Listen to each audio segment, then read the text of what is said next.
سیدنا موسیٰ علیہ السلام اللہ کے امر اور اس کی اجازت اور اذن سے حضرت خضر علیہ السلام کی ملاقات اور ان کی تلاش میں نکلے.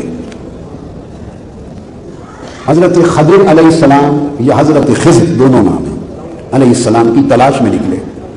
یہ اللہ کے نبی ہیں, یہ اللہ کے نبی ہیں. اور سیدنا خضر علیہ السلام قول مختار, اہل علم کی اکثریت کے قول مختار کے مطابق ولی ہیں. اب ایک بات توجہ طلب ہے, ولی اگر کوئی عمل کرے تو یاد رکھ لیں وہ باعث خیر و برکت وہ عمل ثابت ہوتا ہے, مگر وہ شریعت میں حجت نہیں بنتا. شریعت میں حجت نبی کا عمل بنتا ہے, کہ نبی کا عمل سنت نبوی ہوتی ہے اور وہ شریعت میں حجت ہوتا ہے. حضرت خضر علیہ السلام ایک ولی ہیں اور موسیٰ علیہ السلام جلیل القدر رسول اور نبی ہیں. ایک نبی ولی کی تلاش میں نکلا ہے.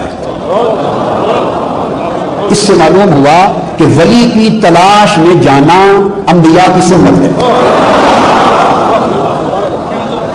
یہ ایک شرعی حجت ہے, یہ ایک شرعی حجت ہے جو قرآن کی نص سے ثابت ہے کہ ولیوں کی تلاش میں جانا نبیوں کی سنت ہے.